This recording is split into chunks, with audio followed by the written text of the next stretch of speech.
శ్రీధర్ రెడ్డి నాయకత్వంలో పెద్ద ఎత్తున అభివృద్ధి కార్యక్రమాలకు శ్రీకారం చుట్టామని అన్నారు మంత్రి నారాయణ. 60 రోజుల వ్యవధిలో 41.32 కోట్ల రూపాయలతో అభివృద్ధి కార్యక్రమాలను ప్రారంభించారు. ఈ ప్రారంభోత్సవ కార్యక్రమాలకు ముఖ్య అతిథిగా మంత్రి నారాయణ, ఎంపీ వేమిరెడ్డి ప్రభాకర్ రెడ్డి, ఎమ్మెల్సీ బీదా పాల్గొన్నారు. శిలాఫలకాలు వేసి అభివృద్ధి కార్యక్రమాలు ప్రారంభించడమే కాకుండా వాటిని రికార్డు స్థాయిలో పూర్తి చేసి ప్రజలకు అందుబాటులో తేవడంపై ప్రశంసించారు.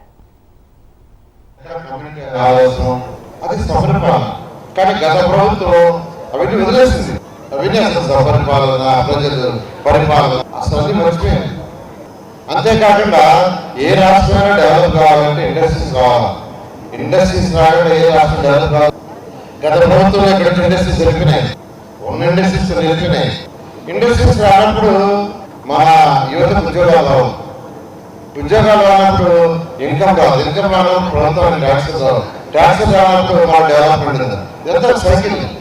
అయితే ఈరోజు గవర్నర్ ముఖ్యమంత్రి గారు వారితో అపారతో ఇది రాష్ట్రాన్ని 10 లక్షల కోట్ల దాకా అప్పు చేసింది గత ప్రభుత్వం. ఈరోజు మున్సిపల్ శాఖలో 8,500 కోట్లతో అమృత్ స్కీమ్ ఉంది. 8,500 కోట్లతో ప్రతి ఇంటికి కొడాలి నీళ్ళు ఇచ్చారు. కేంద్ర ప్రభుత్వం ఒక 36.7% ఇస్తుంది. మిగతా రాష్ట్ర ప్రభుత్వం పెట్టుకోవాలి. కానీ గత ప్రభుత్వం చక్కగా అది మొత్తం పోయింది. అయితే మళ్ళా దాన్ని డివైడ్ చేసాం.